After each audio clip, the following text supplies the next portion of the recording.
Fortune estates 22 లక్షలకే 3 BHK simplex villa.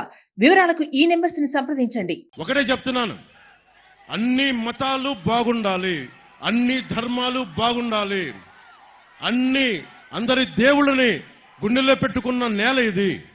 అందుకని దయచేసి పాస్టర్లకి, ఫాదర్లకి, రెవరెండ్లకి, క్రిస్టియానిటీని పాటిస్తున్న ప్రతి ఒక్క సోదరుడికి, సోదరీమణికి నేను గుండె లోతులోంచి చెప్తున్నాను, మీ మీద ఈగ వాలితే మేము ఎదురొచ్చి మీకు అండగా నిలబడేవాళ్ళం.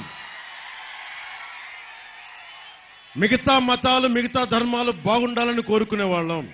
అన్నింటికి మించి బాబాసాహెబ్ అంబేద్కర్ ఇచ్చిన రాజ్యాంగం ఉంది మనకి.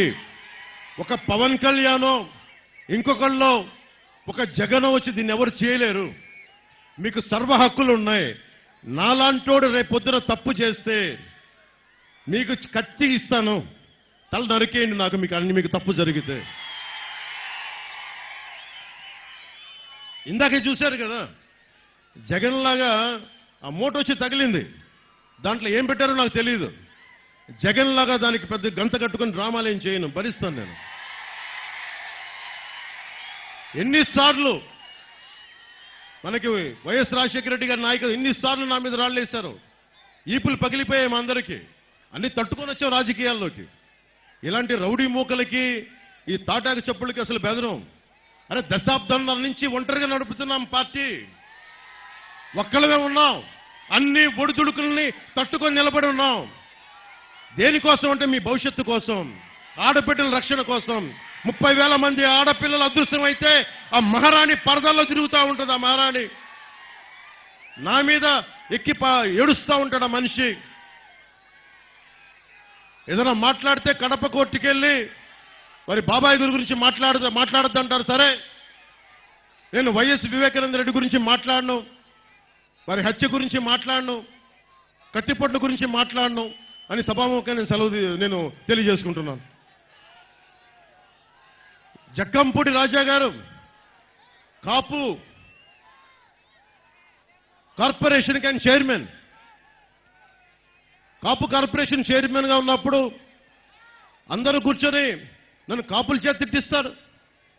మిగతా కులాల చేత తిట్టించలేకపోయారు నన్ను, ఒక కాపుల చేత ఎందుకు తిట్టిస్తారు నన్ను? నేను అన్ని కులాలని గుండెల్లో పెట్టుకునేవాడిని. అంటే మీరు నా అభిమానుల్లో పాయికరావుపేటలో పోరాట యాత్ర అప్పుడు నా కోసం తోరణాలు కడతా 2 బిడ్డలు చనిపోయారు. చనిపోయి వాళ్ళ ఇళ్ళకెళ్తే ఒక రూమ్ ఇల్లు, లోపలికి పోతే నేను అడిగాను, నా అభిమానులు చనిపోయారని చెప్పి తలా నేను కొన్ని లక్షలు డబ్బులు ఇచ్చాను. బాధ కలిగింది. చూస్తే ఒకళ్ళు శెట్టిపల్లి కులానికి చెందిన అభిమాని, ఒకళ్ళు ఇంకొకళ్ళు రజక కులానికి చెందిన అభిమాని. అలాంటి నేను కులాలను దాటే మాట్లాడతాను.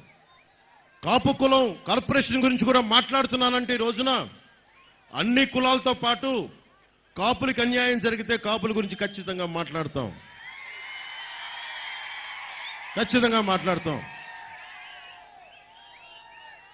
కాపు సామాజిక వర్గానికి కూడా తెలియాలి కదా మీకు జరుగుతున్న అన్యాయం.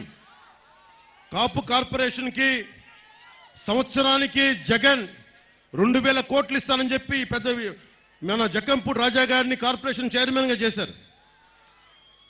కొత్త నిధులు విడుదల చేయడం పక్కన పెట్టండి, నిధులను కూడా మళ్లించేశారు. టైపిస్ట్ కూడా జీతం ఇవ్వలేని పరిస్థితి కాపు కార్పొరేషన్లో. కాపు రిజర్వేషన్ విషయంలో ద్రోహి ఎవరో మీరు ఒకసారి ఆలోచించండి. రిజర్వేషన్ రాష్ట్ర పరిధిలో లేదని చెప్పాడు. సరే, సంతోషం, నువ్వు చేయలేకపోయావు. జగన్కి చాలా గుండె ధైర్యం ఎక్కువ, జగన్ మెచ్చుకోవాలి. కాపులకి ససేమేర రిజర్వేషన్ ఇవ్వనంటే జక్కంపూడి రాజా గారు అందరూ కూర్చోడానికి మద్దతు తెలిపారు. సో ఇక్కడ కులం లేదని మనందరికీ అర్థమవుతుంది కదా. కాపు ఈబీసీ రిజర్వేషన్, కాపులకి రిజర్వేషన్ ఇవ్వలేకపోతున్నాం కాబట్టి, ఎకనామికల్లీ బ్యాక్వర్డ్, ఆర్థిక పరంగా వెనుకబాటుతనం ఉంది కాబట్టి చదువుల నిమిత్తం కొన్ని ఇవ్వడానికి ఈబీసీ రిజర్వేషన్ కల్పించారు. దాంట్లో చంద్రబాబు గారు ఉన్నప్పుడు కనీసం EBC economically backward class 5% reservation కల్పించారు 2014 నుంచి 19 వరకు. వైఎస్ జగన్ వచ్చి ఈ రోజున రిజర్వేషన్ పక్కన పెట్టండి, అది వేరే విషయం. ఈబీసీ రిజర్వేషన్ కూడా తీశాడు. ఇంకా కాపు సామాజిక వర్గం ఇంకా జగన్ వైపు నిలబడతాను, ఇంకా మనకి జగ్గంపూడి రాజా గారి పక్కన నిలబడతామంటే అది ఎంత రైటో రాంగో మీరే ఆలోచించుకొని ఓటేయండి జగన్కి. జీవీఎల్ గారు అడిగారు, భారతీయ జనతా పార్టీ రాజ్యసభ ఎంపీ చట్టసభలో అడిగారు, పార్లమెంట్లో అడిగారు, ఎకనామికల్లీ బ్యాక్వర్డ్ క్లాస్ రిజర్వేషన్ ని విభజన రాష్ట్ర పరిధా కేంద్ర పరిధా అంటే కేంద్రం ఒకటే చెప్పింది రాష్ట్ర పరిధిలోనే వస్తుందని. అన్ని కులాలకి రిజర్వేషన్ ఉంది. ముఖ్యంగా దామాషా పద్ధతి ప్రకారమైనా సరే వెనకబడ్డ కాపులకి ఎకనామికల్లీ బ్యాక్వర్డ్ క్లాస్ రిజర్వేషన్ ఎందుకు ఇవ్వలేకపోయాడో వైఎస్ జగన్ నువ్వు సమాధానం చెప్పాలి. నువ్వు ప్రతి వైసీపీ కాపు ఎమ్మెల్యే ఎందుకు మీరు ఎకనామికల్లీ బ్యాక్వర్డ్ క్లాస్ రిజర్వేషన్ కాపులకి మీరు ఎందుకు తీసేశారు, మీరు ఎందుకు నిలబడలేదు?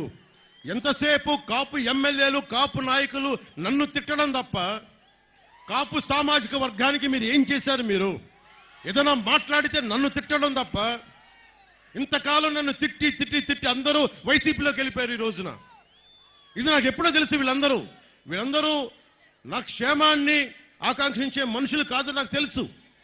ఎలా ప్రూవ్ చేయాలి? పొగబెడితే అన్ని బయటకు వచ్చేసినాయి, వైసీపీ గుంపులో దూరిపోయారు అందరూ. దాన్ని బట్టి మీరు అర్థం చేసుకొని ఈ రోజున ఏ స్థాయికి వచ్చారంటే పిఠాపురంలో వైసీపీ నాయకులు పవన్ కళ్యాణ్కి నిలబడితే వచ్చే ఎన్నికల్లో మేము వచ్చిన తర్వాత మేము ఇది చేస్తా ఉంటారు. మీరు వస్తే కదా మీరు బెదిరించడానికి. మేము వస్తున్నాం, అధికారం స్థాపిస్తున్నాం, సింహాసనం చేజిక్కించుకుంటున్నాం. మీరంటే బెదిరించేది మమ్మల్ని. సుమన్ టీవీలో మీ పర్సనల్ అండ్ బిజినెస్ ప్రమోషన్స్ కోసం కింది నెంబర్కి కాంటాక్ట్ చేయండి.